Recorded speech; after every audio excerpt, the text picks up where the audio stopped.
سب سے اہم سوال یہ تھا کہ امت کی قیادت کون کرے گا۔ حضرت ابوبکر صدیق پہلے خلیفہ منتخب ہوئے اور ان کے بعد حضرت عمر اور پھر حضرت عثمان۔ ان تینوں ادوار میں اسلامی سلطنت غیر معمولی حد تک وسیع ہوئی۔ عرب سے باہر شام، مصر، عراق اور ایران تک اسلامی حکومت پھیل گئی۔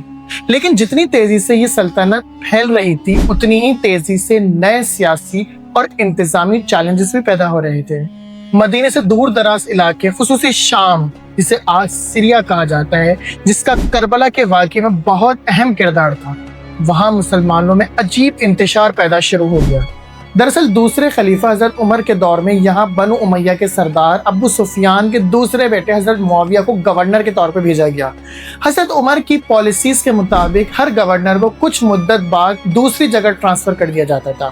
وہ گورنر اس خطے میں اپنی منوپلی نہ بنا سکے، یہ کام اس لیے کیا جاتا تھا۔ لیکن حضرت معاویہ کے تبادلے سے پہلے ہی حضرت عمر کا وصال ہو گیا اور اس طرح تیسرے خلیفہ حضرت عثمان کا دور شروع ہوا، اور ایک قبیلے کے فرد ہونے کی حیثیت سے حضرت عثمان نے حضرت معاویہ کی درخواست پر ان کے تبادلے کا فیصلہ روک دیا، اور یوں امیر معاویہ 12 سال مزید شام کے گورنر کی حیثیت سے ڈیوٹیز کرتے رہے۔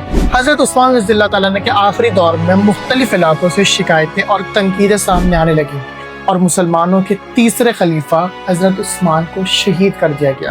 حضرت علی مسلمانوں کے چوتھے خلیفہ بنے، اور پھر اسلامی تاریخ کا ایک انتہائی اہم اور افسوسناک واقعہ پیش آیا جب مسلمانوں نے آپس میں ایک دوسرے کے خلاف تلواریں اٹھا لی۔ معاملہ تھا کہ حضرت عثمان کی شہادت کا بدلہ لیا جائے۔ حضرت علی نے معاملے کو سکون سے حل کرنے کے لیے وقت مانگا، مگر حالات بہت پیچیدہ ہو چکے تھے۔ جنگ جمل ہوئی اور پھر شام سے ایک لشکر امیر معاویہ کی سپہ سالاری میں نکلا، اور پھر جنگ صفین ہوئی، ہزاروں صحابہ کی شہادت ہوئی، یا یوں کہیے کہ صحابہ کی تلواریں صحابہ کے ہی خون سے رنگین تھیں۔ یہ واقعہ آج بھی کربلا کے واقعے کے بعد اسلامی تاریخ کے سب سے باعث شرم ابواب میں شمار کیا جاتا ہے۔ 40 ہجری میں حضرت علی کو شہید کر دیا جاتا ہے، اور ان کی شہادت کے بعد ان کے بڑے بیٹے حضرت حسن مدینے کے مسلمانوں کے فیصلے سے 5ویں خلیفہ بنتے ہیں۔ اس وقت مسلمان معاشرہ لگاتار جنگوں، سیاسی تنازعات اور اندرونی اختلافات سے گزر رہا تھا۔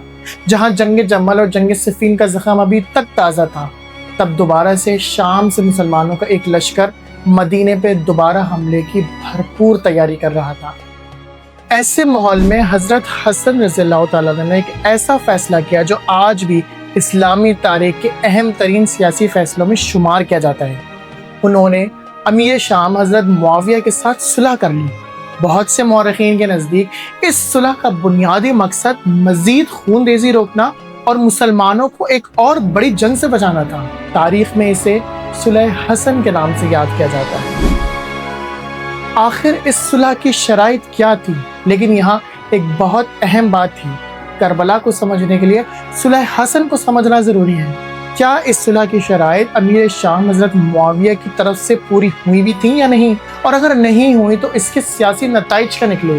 کیسے کربلا تک پہنچنے والے راستے کی بنیاد اسی صلح کو توڑ کر رکھی گئی؟ اور سب سے اہم سوال، آخر وہ وجہ کیا تھی کہ بڑے بیٹے حضرت حسن نے تو صلح کا راستہ اختیار کیا، لیکن چھوٹے بیٹے نے چند سال بعد قیام کا راستہ چنا اور بات کربلا تک پہنچی؟ انہی سوالات کے جواب کے ساتھ میں سبحان مرزا اور آپ اگلے ایپیسوڈ میں حضرت معاویہ کے دور، صلح حسن کی شرائط اور کربلا تک پہنچنے والے سیاسی سفر کو سمجھنے کی کوشش کریں گے۔